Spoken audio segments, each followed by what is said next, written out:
Barakatah Yahweh, Barakatah Yahweh Shai, Barakatah Yahweh, Barakatah Yahweh Shai, Barakatah Yahweh, Barakatah Yahweh Shai, Ba'ashem Kakadash, Isha'aki Amajul back with another quick lesson. Also want to give double honors and a salute to the man I learned this truth from, Shalom Barakatham. Yeah, this is my second attempt trying to get this lesson up. Let's hope it'll work this time, but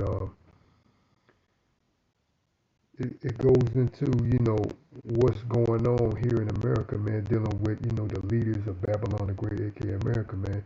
It's built on lies, man. Lies, robbery, and violence, you know. And I'm gonna let this clip play. And pretty much Esau, Edom, their tongues shall fall upon themselves, exposing themselves, man, which is Edom, exposing Edom. And the subtitle reads, "The Political Lies That Really Matter." I'm gonna let this short clip play. Fair Use Act. Again, this is Fair Use Act. I'm not a fraud. I'm not a criminal who defrauded the entire country and made up this fictional character and ran for Congress. I've been around a long time. That's newly elected New York Congressman George Santos apologizing after getting caught lying about where he went to high school and whether he graduated from college, and where he worked after not graduating from college, and whether he's Brazilian or Jewish, and whether his grandparents actually fled the Holocaust, and whether his mother died on 9/11. Santos is an extreme case, but resume padding is nothing new in Washington. Who can forget Senator Elizabeth Warren's fraudulent and ultimately apologized for claims to Native American heritage? I am not a person of color. I am not a citizen of a tribe. She apparently even plagiarized the Cherokee recipes she contributed to the 1984 cookbook called Pow Wow Chow. There's folks like Senator Dick Blumenthal of Connecticut who lied about serving in Vietnam during a tight race, but, really didn't do anything wrong, right? I may have misspoken. I did misspeak on a few occasions. And of course, there's President Biden, who dropped out of his 1988 presidential bid after getting caught lying about his undistinguished academic record. Graduated with 3 degrees from undergraduate school and 165 credits, only needed 123 credits. Biden now concedes he did not graduate in the top half of his law school class, that he does not have 3 degrees from college, and that he was not named outstanding political science student. Incredibly, he even plagiarized the life story of a British politician whose families were coal miners. Hell, I might be president now if it weren't for the fact I said I had an uncle who was a coal miner. Turned out I didn't know anybody in the coal mines, Really? I tried that crap, When politicians invent accomplishments and lie about their past, it reflects poorly on their character, and it shows a willingness to cheat in the pursuit of power. But the most harmful falsehoods that politicians tell aren't about the scholarships they didn't win, the wars they didn't fight, or the discrimination they didn't overcome. They're about the laws they pass. Consider last summer's stupendously misnamed Inflation Reduction Act, which the president announced would shrink the budget deficit and reduce rising prices. This bill will reduce inflationary pressures on the economy. This bill will, in fact, reduce inflationary pressure on the economy. Even outlets sympathetic to Biden weren't buying that. What the bill actually does is create a vast number of tax breaks and incentives aimed at greening the economy. It raises taxes enough to reduce the deficit by around $300 billion, which is just 2% of planned borrowing over the next 10 years. It does nothing to reduce our $30 trillion in debt. Who's loaning the U.S. government those funds? The Federal Reserve mostly, which pays for all those treasury bonds by printing money out of thin air, the principal cause of inflation. When he took office, the 10-year deficit was expected to be $12.2 trillion. By the end of his first year, it had climbed to a projected $14.5 trillion. He's also misrepresented his record on job creation, tweeting in September that right now I have the strongest record on growing manufacturing jobs in modern history.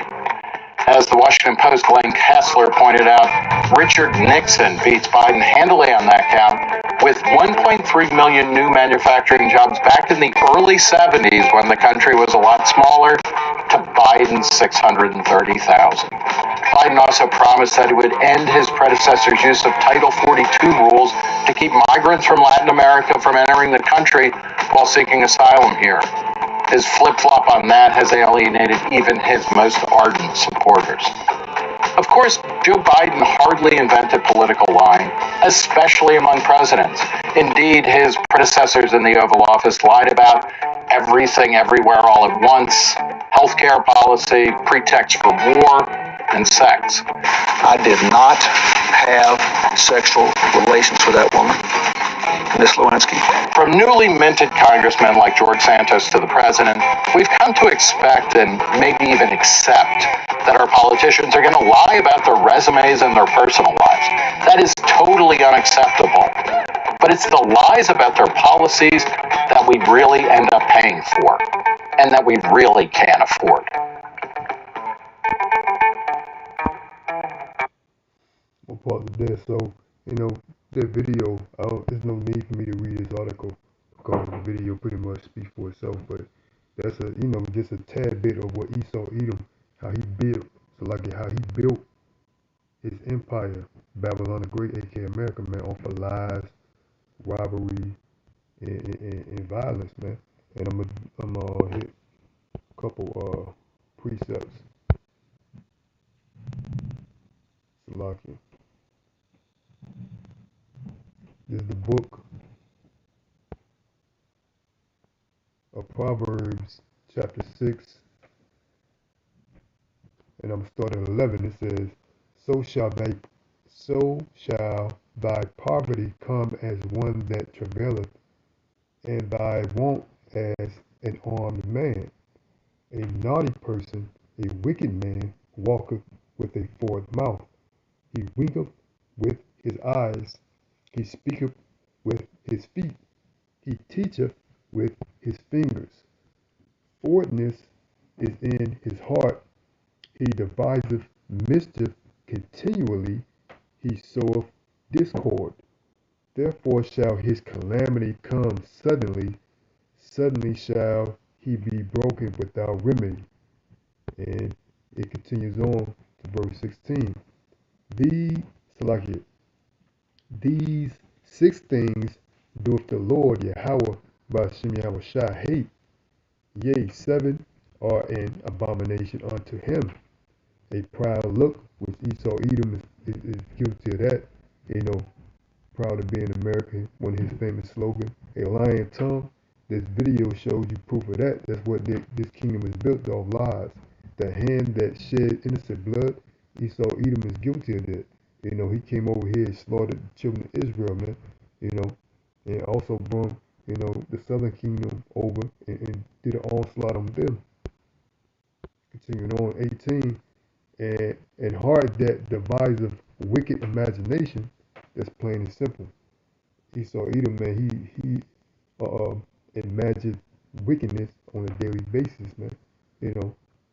Feet that be swift to run to mischief, a false witness that speaketh lies, and he that soweth discourse among brethren. So Esau Edom is guilty of all that, man. So like I was saying, the video pretty much shows itself, man. These are your leaders, and this is the shape that he has America, Babylon the Great in, man. People over here, these Babylonians, aka Americans, man, they are very gullible, man. Any monkey with a 3-piece suit could put on, a false act, man, they'll go for it, man.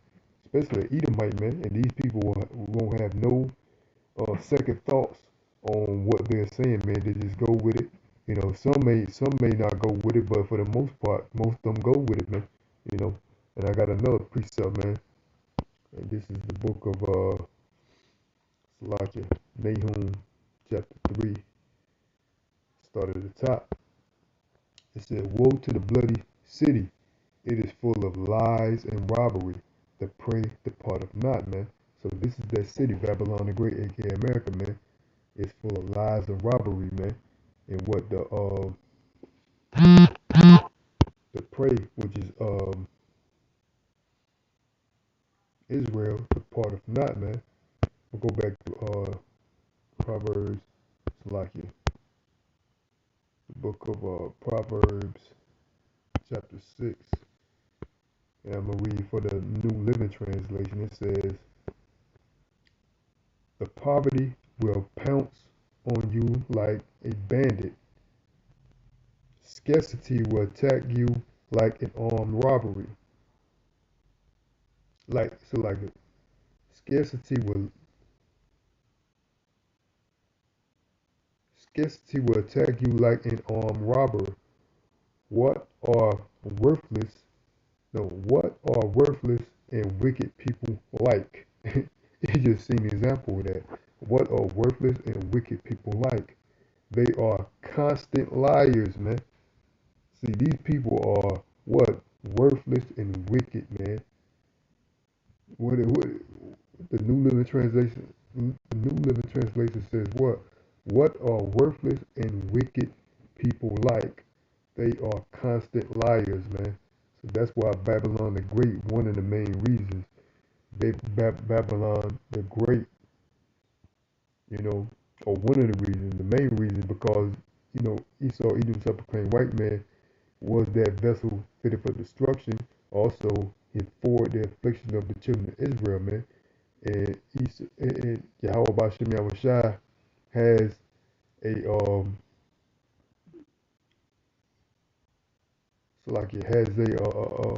sacrifice in Basel, man.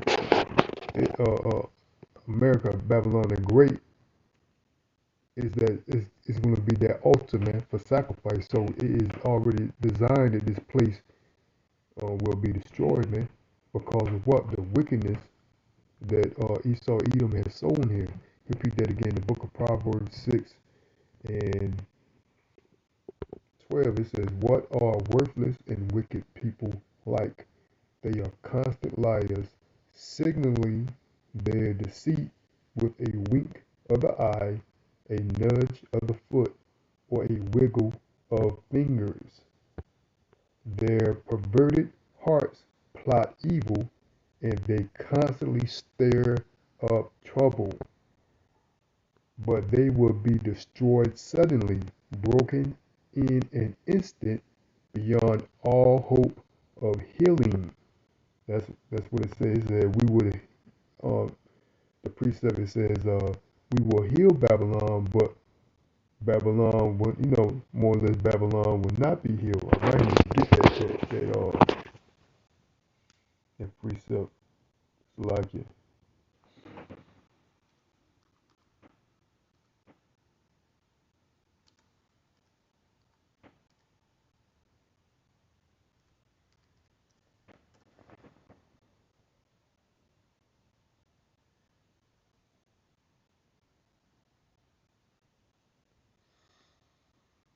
But yeah, that's the state that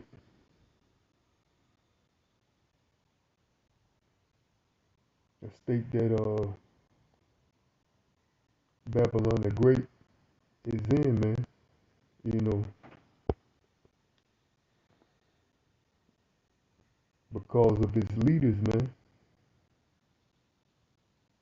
You know, it's like it.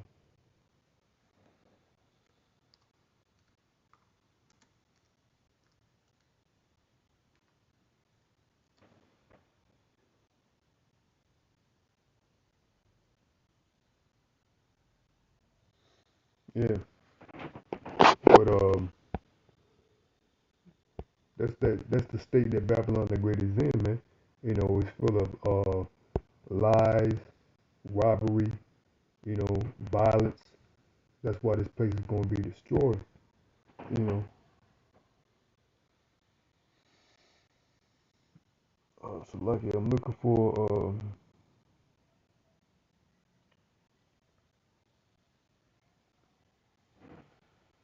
lucky.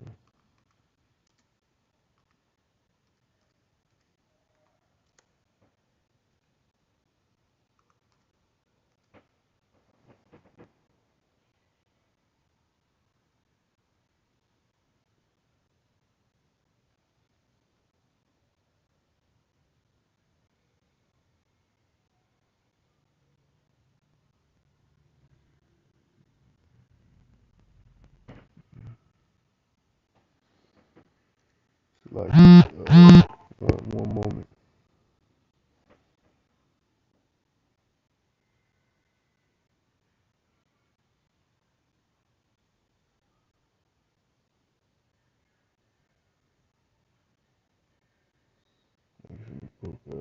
Salaki.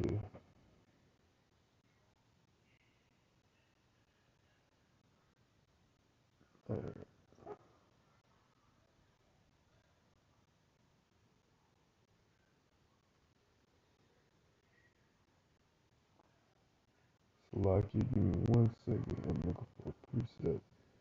If I don't find it, I'm just.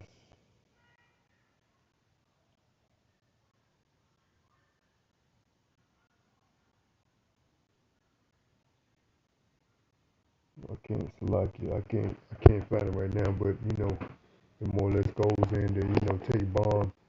For Babylon, we would have healed Babylon, but you know Babylon won't be healed, man. You know, just like this precept right here is going into Proverbs 6:15.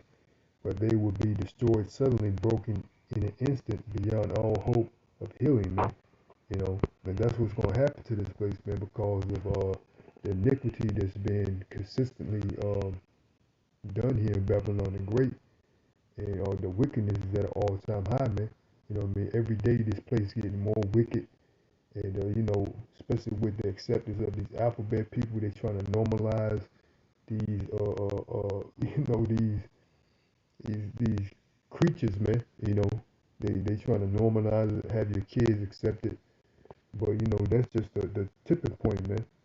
But I'm ending off there. Salaki for not oh yeah, I got it right here. Salaki, the book of Jeremiah, the water Yahabashim Yahushua, book of Jeremiah,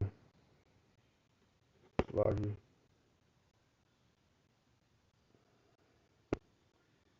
Jeremiah 51 and 8. It says, Babylon is suddenly fallen and destroyed. Howl for her, take balm for her pain. If so be she may be healed. We would have healed Babylon, but she is not healed. Forsake her and let us go every one into his own country, for her judgment reaches unto heaven and is lifted up even to the skies, man. See, for real. See, this is a precept to the book of Proverbs 6, man.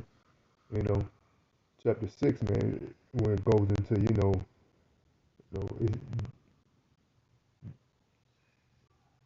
their judgment, it's going, or they're going to fall suddenly, man. So let me read the New Living Translation in Jeremiah 51 and 8. It says, but suddenly Babylon too has fallen. Weep for her, give her medicine, prepare. So like, perhaps she can yet be healed. We would have healed her if we could, but nothing can save her now. Let her go, abandon her, return now to your own land, for her punishment reaches to the heavens. It is so great, Babylon the Great, right? It is so great, it cannot be measured. The Lord have visited us. Come, let us announce in Jerusalem everything the Lord our power has done. So Babylon the Great, man, punishment is going to be great because their iniquities here is great. So let's go back to Proverbs 6.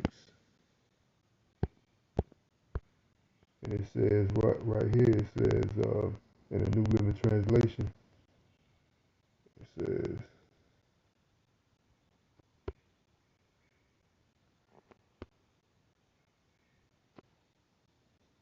Proverbs 6 and 15, New Living Translation, but they will be destroyed suddenly, broken in an instant beyond all hope of healing, man. Just like in Jeremiah 51, starting at verse 8, man. You know, This place will not be healed, man. You know, this place is that vessel. Esau Edom is that vessel, and his kingdom, which is Babylon the Great, aka America, man, where it's being held, the children of Israel, man, is fitted for destruction, man. You know what I'm saying? But I'm gonna end it off there. Hope the body was edified.